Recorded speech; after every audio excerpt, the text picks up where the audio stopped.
पर और इस देश की सियासत पर होगा असर। और इस बड़ी खबर के हर पहलू पर बजेगा जोरों से नगाड़ा, क्योंकि यह है जनता का अखाड़ा। नमस्कार, मैं हूं आनंद नरसिम्हा।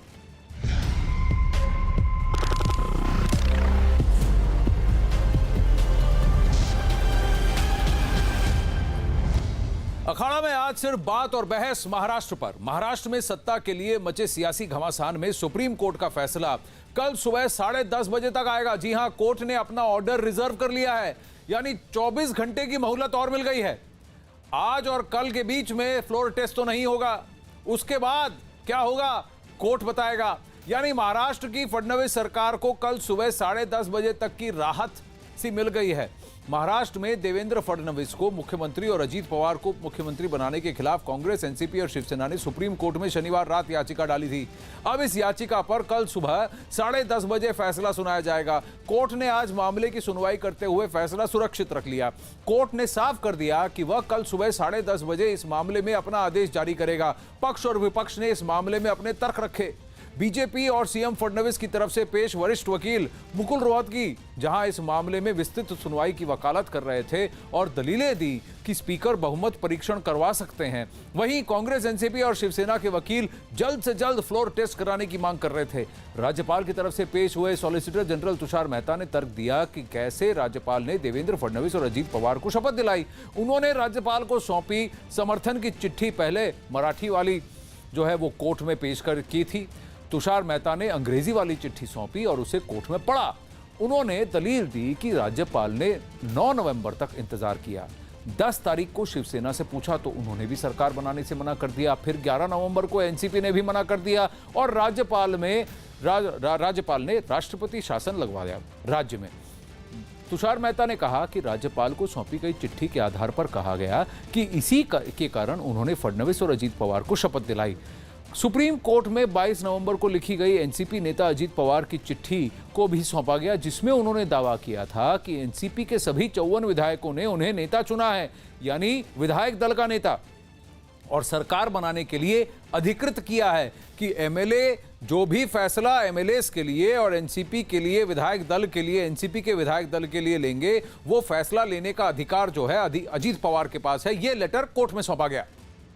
गवर्नर वहां पर है तो फिर हर काम सुप्रीम कोर्ट को थोड़ी करना है, कुछ काम गवर्नर को करना है। और गवर्नर जो है उस फ्लोर टेस्ट के लिए एंटाइटल है, या फिर कोई स्पीकर है, वो स्पीकर विधानसभा में अपॉइंट होना चाहिए, वो स्पीकर इस फ्लोर टेस्ट को लेगा। अब कोर्ट ने सारी सुनवाई पूरी की और कोर्ट ने ये रखा कि 10:30 पे कल वो जजमेंट प्रोनाउंस करेंगे। और इसमें भी वही होना है जो अपना कर्नाटक वाला जो केस था। कर्नाटक वाले केस में जो पहले इन्होंने कांग्रेस की सरकार बनी और कांग्रेस की सहायता से सरकार बनी, सेम वही होना है। उसके बाद ये लोग जो विधायकों को इधर उधर कर रहे हैं, अब इनके पास और टाइम है, अब इनके पास 12 आवर का और टाइम हो गया है। ये कहा कि हम प्रीपोनमेंट वाली बात जो है केवल उसी क्वेश्चन को कंसीडर कर सकते हैं, बाकी कोई जो मेरिट है केस की उसमें नहीं जा सकते। और उसमें जो तमाम जजमेंट्स थे, जो पहले के 7 जजमेंट बताए गए कि 7 जजमेंट हैं जिसमें प्रीपोनमेंट ऑर्डर किया है 24 घंटे या फिर 48 घंटे के अंदर फ्लोर टेस्ट की बात कही गई है। और इसी के ऊपर कोर्ट ने कहा कि केवल इसी मुद्दे पे हम सुनवाई कर रहे हैं कि फ्लोर टेस्ट पहले हो सकता है कि नहीं हो सकता है।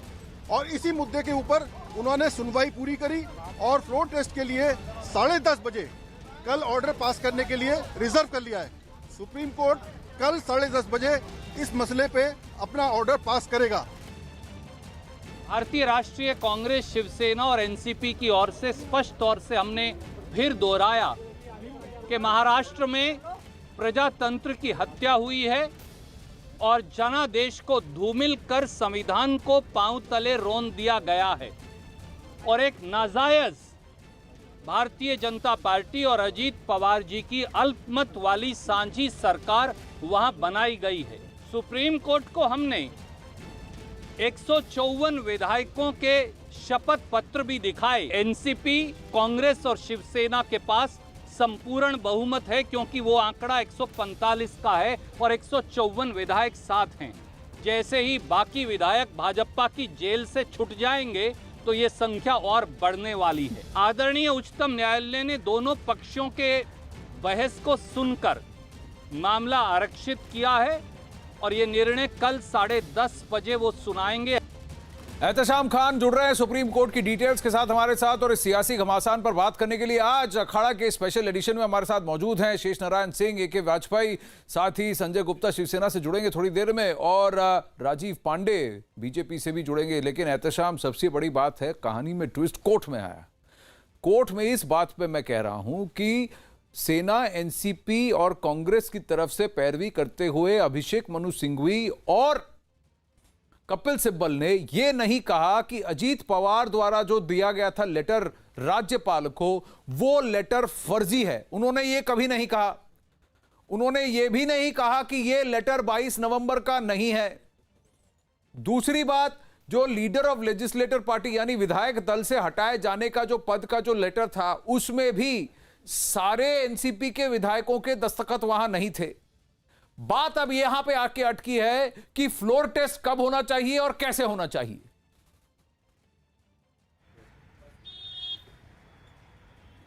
देखिए, एनसीपी के तरफ से जब जिरह कर रहे थे अभिषेक मनु सिंघवी, उन्होंने ये बात जरूर कही है कि इसमें एक फ्रॉड हुआ है। जिस एनसीपी के लेटर की बात आप कर रहे हैं, जो अजीत पवार ने वो लेटर जिसमें सभी 54 एनसीपी के विधायकों का सिग्नेचर है, जिसको अजीत पवार ने गवर्नर को और फडणवीस को भेजा है, अटैच किया है अपने लेटर के साथ, उसके बारे में एनसीपी के वकील अभिषेक मनु सिंघवी ने कहा कि इसमें फ्रॉड हुआ है। वो लेटर दरअसल किसी और मकसद के लिए दिया गया था, लेकिन अजीत पवार ने उस पर बीजेपी को सपोर्ट लिखकर और कवरिंग लेटर गलत लगाकर वो उन्होंने गवर्नर को दिया, जिसके आधार पर गवर्नर ने ये फैसला लिया है। तो ये एक बात हुई। अब जो दूसरी बात है वो ये है कि फ्लोर टेस्ट कब होगा।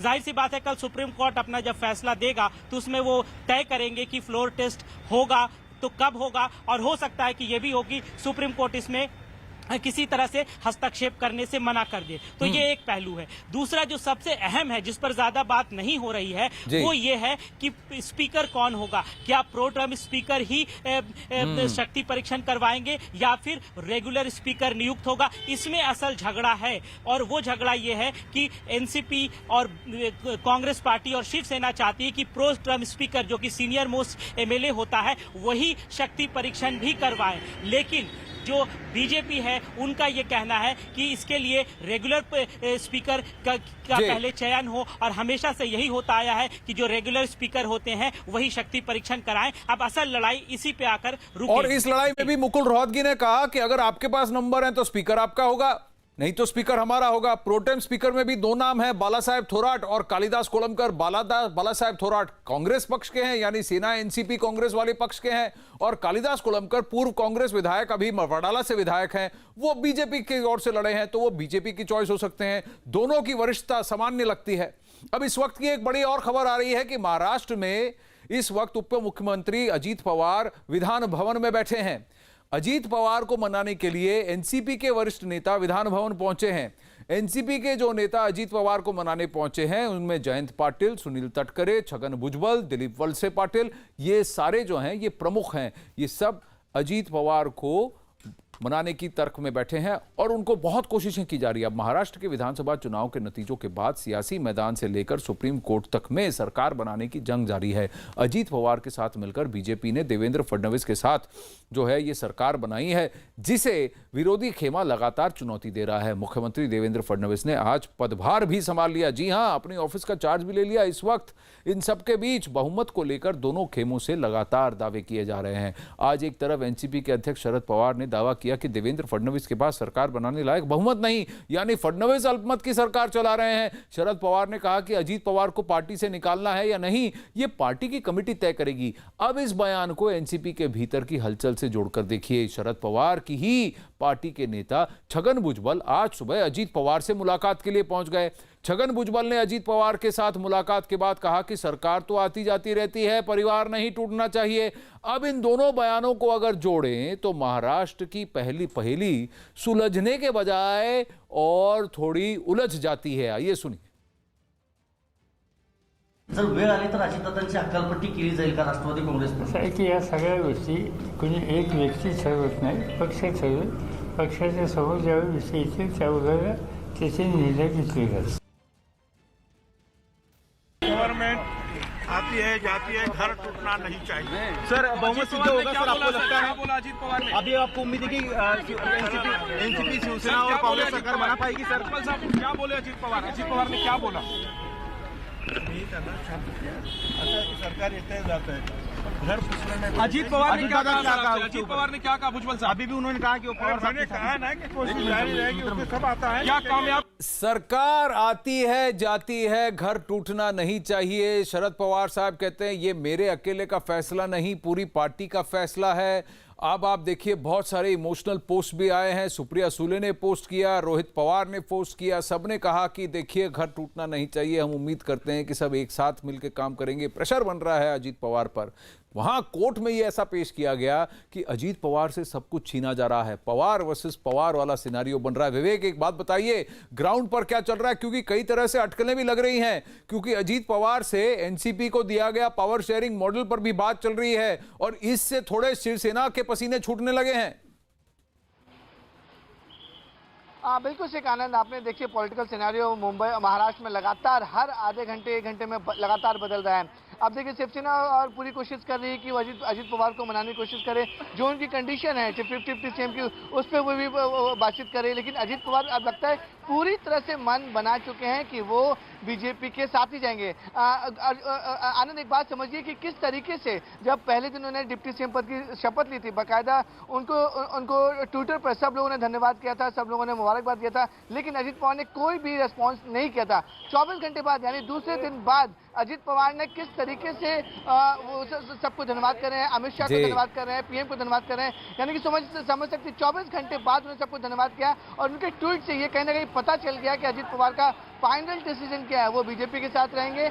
उन्होंने साफ तौर पर ट्वीट कर ये इस बात के संकेत दे दिए हैं कि उन्हें कोई भी मना नहीं आए, उनका जो डिसीजन था वो पूरी तरह से फर्म है और वो सरकार में बीजेपी के साथ ही सरकार में रहेंगे और डिप्टी सीएम की जो उन्हें जिम्मेदारी दी गई है उसे पूरी तरह से निभाएंगे। आनंद जी हाँ, घड़ी घड़ी की बात है, हर घड़ी यहाँ पर उलटफेर होने के चांसेस हैं। या महाराष्ट्र का पॉलिटिकल ट्विस्ट और ये जो गेम है, कांग्रेस पार्टी फिलहाल वहां संसद के बाहर प्रोटेस्ट कर रही है कि महाराष्ट्र में जो हुआ है वहां पर लोकतंत्र का हनन हो रहा है, लोकतंत्र का कत्ल हो रहा है, ये कहा जा रहा है। और यही आरोप जो है लोकतंत्र, जनतंत्र, डेमोक्रेसी का जो भी कुछ महाराष्ट्र में हुआ है वो संविधान के खिलाफ है। इसी वजह से जो है लगातार जो है प्रोटेस्ट यहाँ पे चलाया जा रहा है। आप देख सकते हैं कि काफी संख्या में यहाँ पे कांग्रेस, यूथ कांग्रेस के जो कार्यकर्ता है, जो मेंबर्स हैं, वो लोग यहाँ पे मौजूद हैं। और इस वक्त हम लोग बात करते हैं कि किस तरीके से जो है अब यहाँ पे जो है अब इस पूरे जो पुतला जो लेके आया गया है, इनको जो इसको जो है आग लगाई जाएगी। इस वक्त हमारे साथ मौजूद, उनसे बात करते हैं। अमरीश, क्यों इस तरीके से आप लोग उतरे हैं सड़क पे, क्योंकि अब तो मामला कोर्ट में आ गया है? देखिए, कोर्ट, ऑनरेबल सुप्रीम कोर्ट के ऊपर हम कोई टिप्पणी करने नहीं जा रहे। कोर्ट में तो हम तब गए हैं जब इन लोगों ने लोकतंत्र की हत्या की है। किस तरीके से खुलेआम पावर और अहंग में धोती है सरकार, दुर्योधन, दुशासन और शकुनी की तरीके से, जिस तरीके से उन लोगों ने भरी सभा में द्रौपदी का चीरहरण किया था, उसी तरीके से ये संविधान का और संविधान के तमाम संस्थानों का चीरहरण कर रहा है। और आज आप देखिए कांग्रेस पार्टी का ये प्रोटेस्ट है। अभी जानना चाहेंगे कि कांग्रेस पार्टी तो सबसे नंबर 4 पे है, ये तो रिलक्टेंट थी, तो आने भी नहीं चाहती थी सरकार में। अब ये अपनी सियासत कर रहे हैं, अपने आप को खड़ा कर रहे हैं। बात शिवसेना एनसीपी की है, घड़ी की बात है, जिसके साथ घड़ी, जिसके साथ वो उसके साथ सरकार, ऐसा लग रहा है। एनसीपी पर घूम के आ गई बातचीत, शिवसेना की भी कोई बात नहीं कर रहा। संजय गुप्ता हमारे साथ हैं, वाजपेयी जी हमारे साथ हैं, शेष नारायण सिंह हमारे साथ हैं, ये देखिए, और राजीव पांडे भी जुड़ गए हमारे साथ। कहां बात शिवसेना से शुरू हुई, अब जाकर शरद पवार और अजीत पवार पर खत्म हो रही है। वाजपेयी जी, देखिए किस पवार के पास पावर है, बात उधर आ गई। देखिए ऐसा है कि ये सारे के सारे जो भी घटना चक्र चला है पिछले 1 महीने से, ये सब देन जो है वो शिवसेना की है। अगर शिवसेना छोटी पार्टी होते हुए बीजेपी जो बड़ी पार्टी जिसके 105 एमएलए हैं और इनके जो 55 के करीब हैं, तो उनको ये सोचना चाहिए था कि भाई ऐसी कंडीशन ना रखें कि जो गठबंधन टूटे। इन्होंने जिद लगा ली कि मुख्यमंत्री को बनना है, हमको आदित्य ठाकरे को मुख्यमंत्री बनाना है, तो वो सारा ड्रामा चलता रहा। लेकिन एक बात बड़ी देखिए, समझिए, जानकारी सुप्रीम कोर्ट में आज बड़ी हवा इन्होंने फैलाई कि वो पत्र झूठा है, पत्र फैब्रिकेट है, पत्र फोर्ज किया है जो गवर्नर को दिया है। वो सब कोई आर्ग्यूमेंट नहीं किया उन्होंने, ना वो प्लीडिंग का हिस्सा है, देखिए दूसरी बात इन्होंने क्या किया कि गवर्नर पे कोई अटैक किसी तरह का नहीं आया। गवर्नर ने क्या किया है वो सब लीगल है, सारे लेटर उन्होंने कोर्ट को दिखा दिए, ओरिजिनल कॉपी दिखा दी। अल्टीमेटली कानून के हिसाब से, संविधान के हिसाब से उन्होंने मौका दिया, फडणवीस जी साहब ने ओथ ले ली है।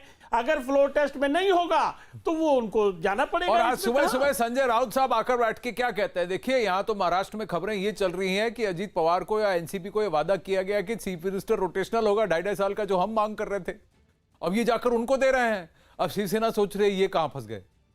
बताइए संजय गुप्ता जी, क्या किया जाए? ये मांग शरद पवार ने कहा कि एनसीपी ने भी शिवसेना के समक्ष रखी है कि चीफ मिनिस्टर रोटेशनल हो।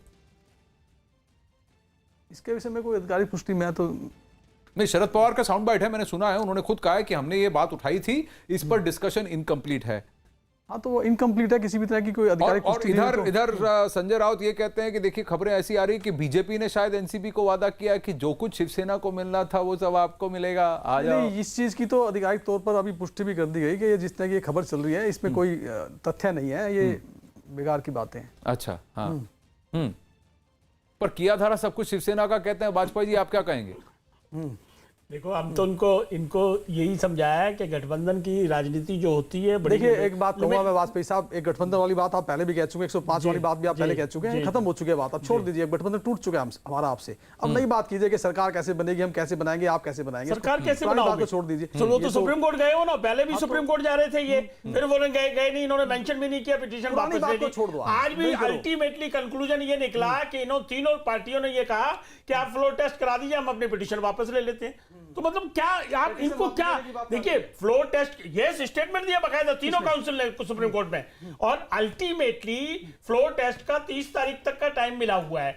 अब मान लो कल ऑर्डर रिजर्व कर दिया, कल ऑर्डर आता है तो 2 दिन का टाइम वो और देंगे। तो मतलब क्या जल्दी क्या है, आफत क्या है कि 2 दिन पहले बन जाए या 2 दिन बाद में फ्लोर टेस्ट हो जाए, वो कोई आपके पास जवाब नहीं है। देखिए जिस तरह से अब ये कोर्ट प्रोसीडिंग्स में 2-3 दिन लग गए, इसके अनुसार हम ये बात तो अब हम इस बात को कह सकते हैं 2-3 दिन के जो टाइम लग गया तो फिर शनिवार में क्या फर्क पड़ेगा। लेकिन ये तो माननीय सुप्रीम कोर्ट ने डिसाइड करना है कि इसके लिए 24 घंटे का समय दिया जाएगा या 48 घंटे का समय दिया जाएगा, क्योंकि जब इतने दिन हो चुके हैं तो जब शिवसेना को सिर्फ 2 दिन नहीं दिए मांगने पर, जब एनसीपी को सिर्फ 48 घंटे का टाइम नहीं दिया, 24 घंटे, बल्कि जो उनका टाइम था 8:30 बजे तक का, उससे पहले ही। अरे 11 नवंबर से लेकर 22 नवंबर तक क्या कर रहे थे? 11 दिन थे ना, 11 दिन में आप लोग टिकटॉक खेल रहे थे एक दूसरे का, आप बोलो थोड़ा मीटिंग करते हैं, यहाँ चाय पीते हैं, चलिए मुंबई की चाय में मजा नहीं आ रहा, चलो दिल्ली चल के चाय पीते हैं, वहां मौसम अच्छा हो रहा है, फिर दिल्ली में चाय पीते हैं, फिर वापस आ जाते हैं, फिर वापस मुंबई चलते हैं, फिर कुछ लोग जयपुर भी चले गए थे। तो देखिए ऐसा ही अलग अलग विचारधारा, रिजॉर्ट खेल रहे थे, मीटिंग खेल रहे थे, सरकार कोई और बना गया। आपकी बात का जवाब दे देते हैं। देखिए अलग अलग विचारधाराओं की पार्टियों के साथ मिलकर के सरकारें बनाने का जो एक्सपीरियंस बीजेपी के पास है, शिवसेना के पास नहीं है। वो शिवसेना तो पिछले 45-55 साल में तो आप बीजेपी के अलावा किसी को देखा नहीं। सरकार बनाने का भी आपके पास मैंडेट नहीं है। नहीं, मैंडेट क्यों नहीं है? हमारे पास नंबर है, हमारे बिना बना लीजिए ना, कौन बनाएगा? हमारे बिना कौन बनाएगा? हमारे पास बन गई, देखिए बीजेपी एनसीपी की सरकार आपके बिना। सर ठीक है, वो सरकार है जो एक वेंटिलेशन पे है, या जिसे कहते हैं कि वेंटिलेशन आईसीयू पे है लास्ट स्टेज के अंदर, जिसका कभी भी जिसको डॉक्टर ने घोषित करने वाले कि हाँ जी इसका टाइम खत्म। ऐसा है। चलिए राजीव पांडे शेष नारायण जी के पास में रुक कर दो। राजीव पांडे बताइए, अगर आपके पास 170 एमएलए का सपोर्ट है तो फ्लोर टेस्ट कराइए सर, क्यों नहीं करा रहे हैं? आनंद जी देखिए, फ्लोर टेस्ट तो हम तब कराएंगे जब हमको राज्यपाल जी समय देंगे और कहेंगे कि आप जाकर के फ्लोर टेस्ट करवाइए। देखिए ये सब चीज स्मूथली चल रहा था। एनसीपी के सभी विधायकों का पत्र, उनके जो लेजिस्लेटर पार्टी के जो लीडर माननीय अजीत दादा पवार थे वो और मुख्यमंत्री जी गए, राज्यपाल ने शपथ दिलाई। इनको वेट करना चाहिए था। अगर इनको लग रहा था कि हमारे पास नहीं है तो ये इनको वेट कर करके और विधानसभा में कर देना चाहिए था कि इनके पास सत्ता नहीं है साथ में। अब आप देखिए आज सुप्रीम कोर्ट में क्या हुआ। अभी वाजपेयी जी ने जो कहा वो बहुत ही इंपॉर्टेंट है। क्या हुआ आज सुप्रीम कोर्ट में? सुप्रीम कोर्ट में ऑनरेबल सुप्रीम कोर्ट ने कोई भी इंटरिम रिलीफ देने से मना कर दिया। ऑलरेडी 48 घंटे चले गए हैं, कल ही 48 घंटे का और समय देंगे। मेरा कहना है, जो आपके चैनल पे भी दिख रहा है कि अजीत दादा पवार के पास केवल 5 लोग हैं, मैं इससे असहमत हूं। देखिए ये तय होगा। अभी मुंबई में क्या चल रहा है, शिवसेना के लोग जाकर के विधायक के गेट पे खड़े हैं। Can you imagine? ये लोकतंत्र की हत्या नहीं है? कांग्रेस पार्टी क्या बोल रही है? उनको अपने विधायक पर भरोसा नहीं है और वो अपने विधायक को कभी जयपुर तो कभी भोपाल तो कभी ये होटल तो कभी वो होटल। अरे भैया वो जनप्रतिनिधि है, जनता ने उनको वोट देकर के चुनाव जिताया है और आप उनको भेड़ बकरी की तरह से रूप में बंद किए हुए हैं। ऑनरेबल सुप्रीम कोर्ट नहीं देखिए वो तो पार्टी के कहने पर वो तो कुछ भी करेंगे, लेकिन दादागिरी नहीं सुनिए मेरी बात। आरोप ये लग रहा है फ्लोर टेस्ट। अब मुझे एक बात बताइए आनंद जी, देखिए आज हो गया 26 तारीख 25 तारीख, अब कल है 26, 2 दिन 28, अरे तो 30 तारीख को तो फैसला ही हो जाएगा। नहीं पर 30 तारीख की बात कहीं पे नहीं हुई है। देखिए कोर्ट में आपको बताऊं कि मुकुल रोहतगी ने भी ये कहा, सॉलिसिटर जनरल तुषार मेहता ने भी ये कहा कि 14 दिन का समय दिया है राज्यपाल ने, 14 दिन का समय राज्यपाल ने दिया है, 30 तारीख की बात नहीं हुई। अगर 14 दिन की बात पकड़े हम, 23 तारीख से पकड़े तो फिर तो वो तो दिसंबर पहले हफ्ते तक चला जाता है। ऐसा नहीं है कि 30 नवंबर की बात है। 30 नवंबर की बात अधिकृत तौर पर किसी ने अभी तक नहीं की, ना ही कोर्ट में कहा। लेकिन अब यहां देखिए हालत देखिए, एनसीपी टूटने की कगार पर है। शेष नारायण जी यहां पर पवार वर्सेस पवार फैमिली में फैमिली में अरे रुकिए, शिवसेना की बात करिए, रुकिए, शिवसेना 2 फाड़ हो चुकी है। देखिए अरे पूरी बात तो करने दीजिए, पूरी बात तो करने दीजिए, पूरी बात तो करने दीजिए। देखिए जब तक भाजपा थी तब तक अमित शाह, बीजेपी जो देश की सबसे बड़ी पार्टी है, दुनिया का सबसे ज्यादा कार्डर इनके पास है, अमित शाह खुद मातोश्री जाकर उद्धव ठाकरे को मिलते थे, यह ओहदा दिया गया था। आज देखिए मातोश्री से बाहर उद्धव ठाकरे हैं, कल 6 घंटे होटल में थे, फिर उसके बाद दूसरे घंटे होटल में थे। मुंबई की खाक जितनी इन्होंने पिछले 15 दिन में छानी है, शेष नारायण जी, पिछले 15 साल में मैंने ठाकरे परिवार के किसी को इतना घूमते हुए नहीं देखा। आप मानेंगे कि नहीं मानेंगे शेष नारायण, चाहे जो भी बात हो, चाहे जो भी अरे कोई डर की बात नहीं है, डर की बात देखिए डर की वजह से तो बाहर नहीं आए, यही सवाल पूछ रहे संजय जी। डर की वजह से तो नहीं बाहर आ रहे हैं, डर की वजह से तो नहीं बाहर आ रहे हैं, ये सवाल पूछ रहे हैं कि डर की वजह से तो बाहर नहीं आ रहे हैं। अब आप देखिए बात उद्धव ठाकरे की नहीं है, बात शिवसेना की नहीं है, बात एनसीपी की है, बात शरद पवार की है, बात अजीत पवार की है। शिवसेना की कौन बात कर रहा है आज? शेष नारायण जी, शेष नारायण जी, आपका नाम शेष नारायण सिंह है? नहीं, आपका नाम शेष नारायण सिंह है। शेष नारायण जी चुप बैठे, उनको बोलने तो दीजिए। या नहीं रुकिए, मैंने सवाल शेष नारायण जी से पूछा, संजय गुप्ता जी जवाब क्यों देंगे? शेष नारायण जी बताइए। देखिए साहब, सुप्रीम कोर्ट में जो हो रहा है तो सुप्रीम कोर्ट का सब्जेक्ट है। अब जो इनके आर्गूमेंट्स थे उन लोगों ने भी अपने दे दिए, उन्होंने दे दिए, और जाहिर है कि अपने पक्ष के आर्गूमेंट दे रहे हैं, उसको रिपीट करने का हमारा कम से कम कोई मतलब नहीं है। हमें जो पॉलिटिक्स दिख रही है, वो जो बात अभी आपने कही कि वो 2 फाड़ हो गई, एनसीपी और कांग्रेस के, ये मैंने बड़े नेताओं से आज महाराष्ट्र में बात की है, जो एमपी एमएलए नहीं हो पाए, हार गए या किसी कारण से बाहर रह गए हैं, और लेकिन वो राजनीति में हैं, एमएलए रहे हैं, बड़े लोग हैं। उनमें से ये आर्गूमेंट, ये जो कांग्रेस के जीते हुए लोग हैं, जो 44 लोग हैं, उनमें से कई लोगों का आर्गूमेंट है कि भाई शिवसेना को सपोर्ट करना है अगर हमें, तो हमारी राजनीति का तो नुकसान महाराष्ट्र में हो गया, हम बीजेपी को क्यों ना सपोर्ट कर दें। ये आर्गुमेंट महाराष्ट्र के चुने हुए विधायकों के बीच चल रहा है कि अगर हम इनको यहाँ सपोर्ट करते हैं तो यहाँ तो हमारा जो इनके खिलाफ पूरी की पूरी सियासत उनकी, शिवसेना के बंबई शहर के, नासिक में, पुणे में, थाने में, हर जगह उन्होंने इनके खिलाफ लाठीबाज की पॉलिटिक्स चलाई है। दोनों एक दूसरे के मुखालिफत है। तो जाहिर है कि अगर हम इनके पीछे लग गए, इनका मुख्यमंत्री हो गया, तो हमारी तो सियासत ही खत्म हो जाएगी। ये एक बड़ी सोच है जिसको भी नजर में रखना पड़ेगा। और दूसरी बड़ी सोच ये है कि आज जो ये सुलह की परिवार टूटने न पाए, तो अजित पवार भी वही कर रहे हैं, और सुप्रिया सुले और रोहित पवार और शरद पवार सब वही, छगन भुजबल सब वही कहने लगे। तो कहीं ऐसा तो नहीं, जैसा कि परंपरा रही माननीय शरद पवार की, कि वो अभी कहें कि भाई ठीक है और परिवार नहीं टूटना चाहिए, अब ठीक है अगर अजीत दादा वहाँ चले गए हैं तो कोई बात नहीं, उधर ही चल पड़ते हैं, क्योंकि ये संभावना से इनकार आप नहीं कर सकते। इसलिए मैं एज ए जर्नलिस्ट, मैं तो अभी किसी भी उस पर जंप करना नहीं चाहूंगा। अरे देखिए एक बात बताइए, किसी दिन मैं कॉमन सेंस का सवाल आपसे पूछ रहा हूं, मुझे नहीं मालूम शरद पवार क्या सोच रहे हैं, मुझे नहीं मालूम सुप्रिया सुले क्या सोच रही है, मुझे नहीं मालूम अजीत पवार क्या सोच रहे हैं, पर मैं सीधा सवाल आपसे पूछ रहा हूं शेष नारायण जी और संजय गुप्ता जी, आपसे पूछ रहा हूं, आप 50-50 लेंगे कि 30-30-30? अरे छोड़िए इन सब बातों, ये पुरानी बातें आप छोड़ दी, हम तो अपनी सरकार बनाएंगे, दैट्स ऑल। अरे वो तो आप सर, हमें बनाना है, हम बनाएंगे, हम बनाते रहेंगे, ये तो आप बोल सकते हैं। मैं अभी आपसे सीधा सवाल ये पूछ रहा हूं, अगर आप एनसीपी होते, अगर आपके पास ऑप्शन होता, देखिए एक तरफ यहां है कि कम से कम आपको 15 से 20 आपको मिनिस्ट्रीज मिल रही है, जो आपके राज्य आयोग हैं, ये सारे आपको पोजीशंस दिए जा रहे हैं, जो शिवसेना के पास होता था वो सब आपको मिलेगा, गारंटीड है, और बड़ी पार्टी है बीजेपी, और एकदम सॉलिड स्टेबल गवर्नमेंट होगी। दूसरी तरफ है कि तीन तिगाड़ा काम बिगाड़ा वाला काम होगा, एक दूसरे के पीछे नुक्ताचीनी करता रहेगा। अभी सरकार बनी नहीं, सीएमपी बना नहीं, तभी से कह रहे हैं रोटेशनल बनाओ, हर मिनिस्ट्री हर पद को रोटेट करो। अब ये सब बातचीत है, इतना सब होगा, अब स्टेबिलिटी कहां है बताइए, फ्यूचर कहां है बताइए। जवाब दे दें, अगर एनसीपी यही सब चीजें सोच रही होती, और अगर एनसीपी ने अगर यही सब कुछ करना होता तो सुप्रीम कोर्ट ऑफ इंडिया के अंदर वो नहीं गए होते, और शपथ पत्र जिस तरह से अब लिए जा रहे हैं, लेकर के उनसे सभी विधायकों के साइन किए जा रहे हैं, और वो अभी सबमिट भी कर दिए जाएंगे, तो ये सब ना करते। अगर इसके बाद भी किसी को कहानी लगती है तो उसके विषय में तो हम कुछ कह नहीं सकते। अब फिर मेरे ख्याल से अब कोई तथ्य नहीं रह जाता कि जब सुप्रीम कोर्ट ऑफ इंडिया के अंदर जाकर के भी अपने शपथ पत्र दाखिल कर दिया और अपने राज्यपाल को दे रहे हैं, सुप्रीम कोर्ट ऑफ इंडिया के अंदर जाके आपने जो अच्छा बाजवा जी, हाँ जी, एफिडेविट सुप्रीम कोर्ट में फाइल नहीं की है, वो एडमिट नहीं हुआ। हाँ ना वो दिखा दिए बस की जी है, वो फाइल नहीं किया। अगर फाइल करने होते तो फाइल करते कोर्ट को। नहीं, वो प्लेस करना चाहते थे ऑन रिकॉर्ड, लेकिन कोर्ट ने कहा कि हम इसको दाखिल नहीं करेंगे, क्योंकि वो जो पिटिशन का स्कोप है उसको बढ़ाना नहीं चाहते। वो ये चाहते हैं, 2-3 बातें सुप्रीम जो इन लोगों ने बहसें की उसमें भी बहुत क्लियर है। हाँ, सुप्रीम कोर्ट ने कैटेगोरिकली जो है वो केवल फ्लोर टेस्ट की डेट, फ्लोर टेस्ट की पॉसिबिलिटी पे केवल एक उसके मैकेनिज्म पे बात करेंगे। वो टेलीवाइज जैसे कर्नाटक में किया था, वो एक नज़ीर है उनके पास।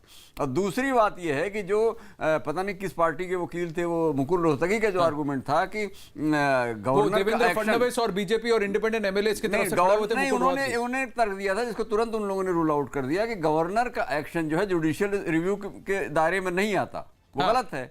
ये जिस पार्टी की, बीजेपी के या जिसके भी वकील रहे होंगे, वही पार्टी पिछले 40 साल से, ये बात 50 साल से करती रही है कि नहीं साहब वो होना चाहिए, है वो इस्टेब्लिश प्रैक्टिस है कि गवर्नर के तमाम ऑर्डर्स को सुप्रीम कोर्ट ने उनको इंस्ट्रक्शंस दिए हैं, उनको ऑर्डर्स दिए हैं, उनको ओवररूल किया है। हाँ। तो इसलिए वो जुडिशियल रिव्यू के बियॉन्ड है। लेकिन कुछ एक्शन देखिए, अब इसमें यही है कि कुछ एक्शंस हैं गवर्नर के जो कि बियॉन्ड जुडिशियल रिव्यू, जो उनके पर्व्यू में, जैसे प्रेसिडेंट्स रूल का रेवोकेशन, उन्होंने कहा हम नहीं उस पर बात करेंगे। दूसरी बात सर ये कि गवर्नर के कौन से एक्शन को किस लेवल तक, कहां तक बात होनी चाहिए, ये अभी कॉन्स्टिट्यूशन बेंच के अधीन है, ये विचाराधीन है कॉन्स्टिट्यूशन बेंच के, क्योंकि कर्नाटक में जो हुआ, गोवा में जो हुआ, उसके बाद जो आए थे, उस पर ये कॉन्स्टिट्यूशन बेंच इस पर बात करेगी, विचाराधीन है। लेकिन मैं उस पर भी नहीं कह रहा हूं, मैं तो ये कह रहा हूं शेष नारायण जी, एक और बात बताइए, और राजीव पांडे मैं आपसे भी जानना चाहूंगा, सबसे बड़ी बात एनसीपी को क्यों खल रही है, अजीत पवार को क्यों मनाने की कोशिश कर रहे हैं? क्योंकि जब तक Ajit Pawar as member of legislator, leader of legislator party या लेजिस्लेटिव पार्टी यानी विधायक दल के अध्यक्ष के तौर पर जब तक वो खुद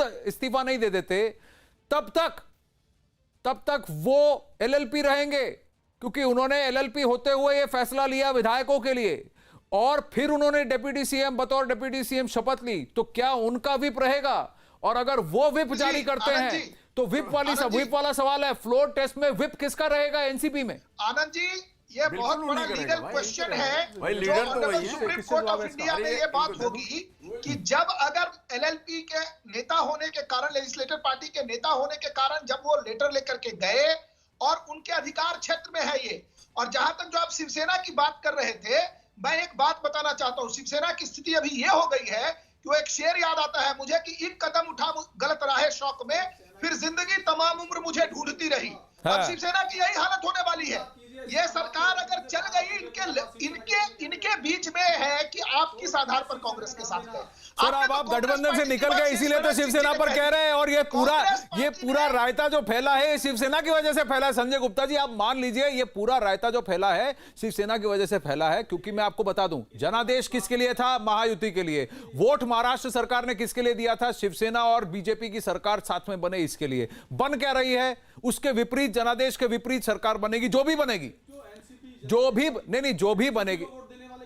अरे नहीं, जो लार्जर मेजॉरिटी जनादेश गया था वो महायुति के लिए, यानी प्री पोल अलायंस के लिए गई थी। एनसीपी कांग्रेस को नहीं मिला। मैं आपको कह रहा हूं कि जो भी बने सरकार, वो जनादेश के विपरीत बनेगी सरकार, और इस पर सबसे ज्यादा दोष अगर मढ़ा जाएगा तो आपकी पार्टी पर मढ़ा जाएगा, शिवसेना पर। मान लीजिए, आप मान लीजिए। वो सब नहीं, महाराष्ट्र के लोगों की बात आप करते हैं और महाराष्ट्र के लोगों के विपरीत ही काज आप कर रहे हैं। ये आरोप है आप पर संजय गुप्ता, ये आरोप है आप पर संजय गुप्ता। महाराष्ट्र के लोगों के लिए काम करने के लिए ही, अपने आइडिया से, अपनी पॉलिसी से काम करने के लिए ही हमें सरकार, महाराष्ट्र के लोगों के लिए काम कर रहे हैं कि अपनी कुर्सी, हमें अपनी सरकार चाहिए, क्योंकि आज समय बदल गया है। भाजपा जी बताइए, आज समय बदल गया है। के लिए लोगों के लिए काम कर रहे हैं कि अपनी महत्वाकांक्षा के लिए काम कर रहे हैं? बताइए, महत्वाकांक्षा किस बात की? अपनी महत्वाकांक्षा किस बात की? किस लालच में? किस लालच में? ऐसा क्या लालच है? नहीं, किस तरह का लालच, किस तरह का, आपको क्या लालच है इस चीज का? और आप जाके देखिए, आदित्य ठाकरे कहीं है नहीं, उद्धव ठाकरे को बनना पड़ रहा है। कांग्रेस एनसीपी ने उनको कह दिया कि अगर शिवसेना का बनेगा तो उद्धव ठाकरे ही बनेगा और कोई नहीं बनेगा। अब उद्धव ठाकरे को बनना, आज तक चुनाव नहीं लड़े, अब सीएम भी बनना पड़ेगा उनको। ले लीजिए, लाइए। अब आप मुझे बताइए, यंग लीडर ने इलेक्शन क्या लड़ लिया, सब उसके पीछे पड़ गए।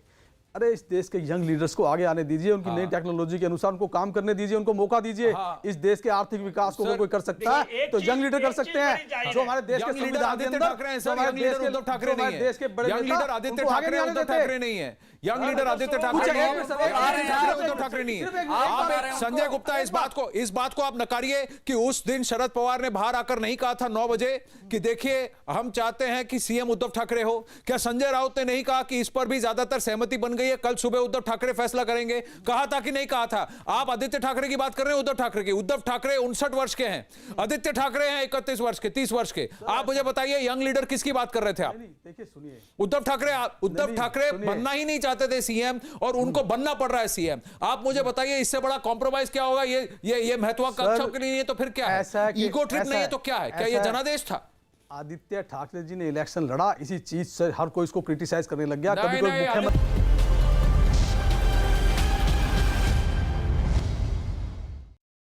Welcome back. Jammu Kashmir police ने बारामूला में एक आतंकी को पकड़ा है। पुलिस ने इस आतंकी को रेलवे स्टेशन के पास पकड़ा है। बताया गया है कि यह आतंकी वहां चल रही पुलिस भर्ती को निशाना बनाने की फिराक में था। रिफत अब्दुल्ला और डिटेल्स के साथ जुड़ रहे हैं। बताइए रिफत। आनंद, जिस तरीके से आपने कहा कि वहाँ पे रिक्रूटमेंट की रैली हो रही थी, रिक्रूटमेंट रैली पुलिस की, एसपीओस की, और बताया जा रहा है कि ये जो बंदा पकड़ा गया है इसके पास एक ग्रेनेड भी मिला है और ये ग्रेनेड फेंकने वाला था। जो इस तरीके से पुलिस का कहना है कि इसको रंगे हाथों पकड़ा गया है, ग्रेनेड इससे रिकवर हुआ है। फिलहाल बाकी मामले की तहकीकात की जा रही है कि आखिर किस संगठन से इसका ताल्लुक है। लेकिन वहाँ पे जिस तरीके से रेलवे पुलिस के लिए एक एसपीओ की रिक्रूटमेंट होनी थी और वहाँ पे भीड़ जमा होती और अगर ये ग्रेनेड वहाँ पे फेंकता तो काफी नुकसान हो सकता था और काफी कैजुअलिटीज हो सकती थी। तो ये कहा जा सकता है कि एक बड़े हादसों को रोका गया है और पुलिस की बर्वक्त कार्रवाई से एक बड़ा हादसा टल गया और फिलहाल मामले की इन्वेस्टिगेशन की जा रही है और पुलिस का कहना है ग्रेनेड रिकवर हुआ है और ये रैली पर ही फेंकने की कोशिश में था। जी धन्यवाद। तो यानी भर्ती होने के लिए आए जम्मू कश्मीर की जो आवाम है उसके खिलाफ उनके ऊपर ग्रेनेड फेंकना चाहते थे ये दहशतगर्द। तो आप सोचते हैं, आप जान सकते हैं किसका एजेंडा क्या है। रिफत बहुत बहुत धन्यवाद। चलिए वापस लौटते हैं महाराष्ट्र के घमासान पर। इन घटनाक्रमों के बीच महाराष्ट्र के विधायकों का एक आंकड़ा देखना भी जरूरी है। महाराष्ट्र में सीएम पद की शपथ ले चुके देवेंद्र फडणवीस के सामने बहुमत साबित करने की चुनौती है। एक और बीजेपी अपने पास बहुमत होने का दावा कर रही है तो दूसरी ओर शिवसेना, एनसीपी और कांग्रेस ने भी बहुमत होने का दावा किया है। ऐसे में अगर मौजूदा राजनीति हालात पर अगर हम नजर डालें तो कुल 228 सदस्यों वाली विधानसभा में बहुमत साबित करने के लिए किसी भी पार्टी को 145 विधायकों की जरूरत होगी, जबकि महाराष्ट्र विधानसभा में बीजेपी के 105 विधायक हैं। वहीं बीजेपी ने 14 से 15 निर्दलीय विधायकों का भी समर्थन मिलने का दावा किया है। इस बीच खबर यह है कि एनसीपी के 25 से ज्यादा विधायक डिप्टी सीएम अजीत पवार के साथ आ सकते हैं।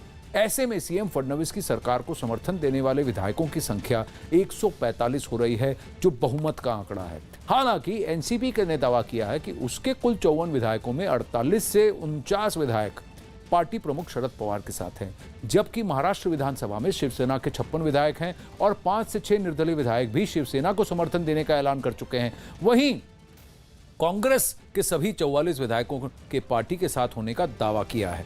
ऐसे में शिवसेना, एनसीपी और कांग्रेस के खेमे में भी कुल विधायकों की संख्या करीब 155 पहुंच रही है, जो बहुमत के आंकड़े से काफी ज्यादा है। यानी साफ है कि महाराष्ट्र के मौजूदा राजनीतिक हालात में विधानसभा में बहुमत हासिल करने का सारा दारोमदार एनसीपी के विधायकों के रुख पर टिका होगा।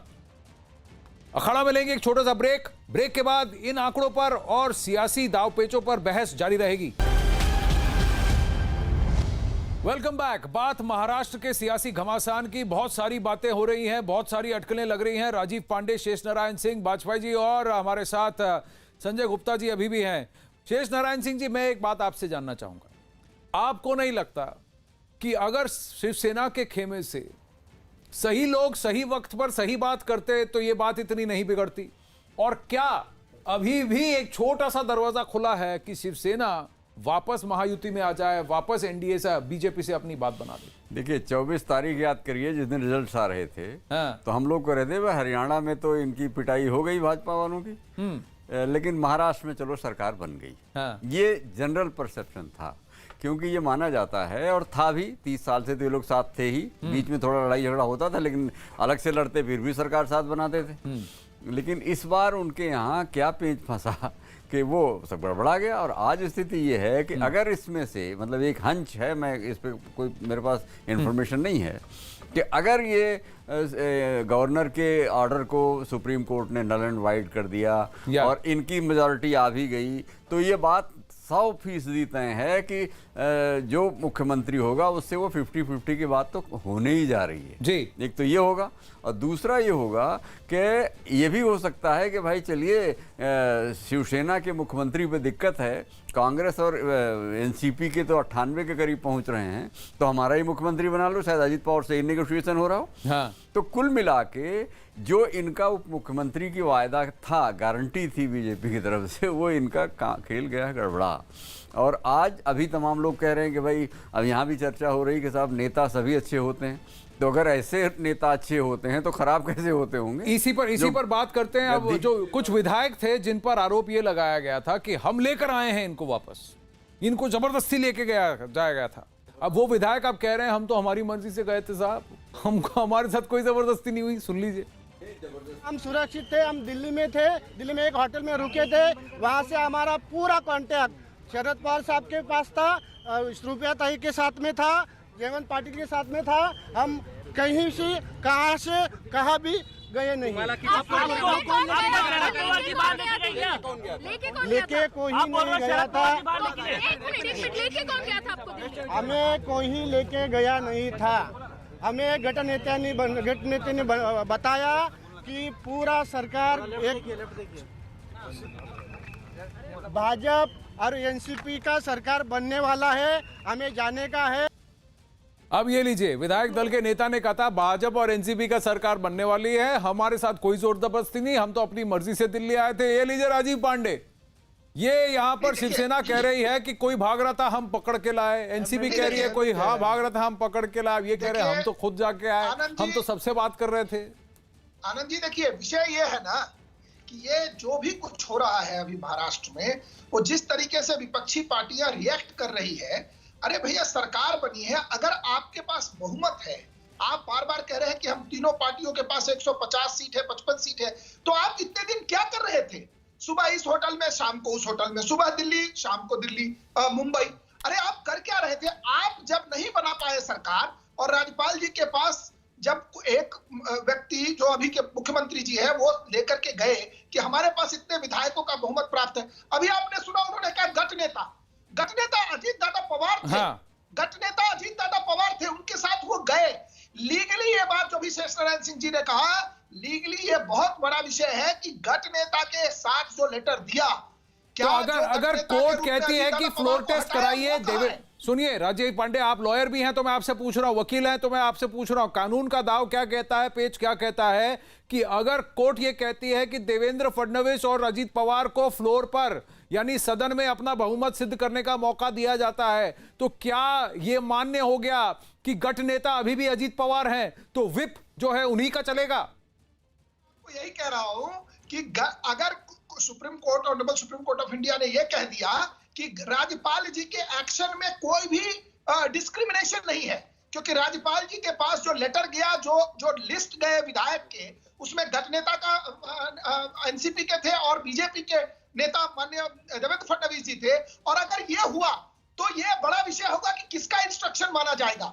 अभी उनको आपने गठ नेता हटा दिया, वो कौन हटा रहे? अभी तक अजीत दादा पवार एनसीपी में ही है।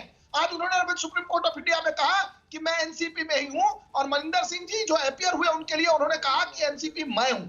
मुझे एक बात बताइए, अभी तक शरद पवार जी ने अजीत पवार जी को बाहर नहीं निकाला है, वो नहीं अभी भी बाहर एनसीपी में ही देखिए, है। क्योंकि पोस्ट फैक्टो नहीं, सिंपल पेच इसमें, वाजपेयी जी पेच इसमें यह है कि जब सरकार का गठन हुआ तब लीडर ऑफ लेजिस्लेटिव पार्टी कौन था और विप किसका चलेगा, क्योंकि उसके बाद आप भले किसको हटा लीजिए।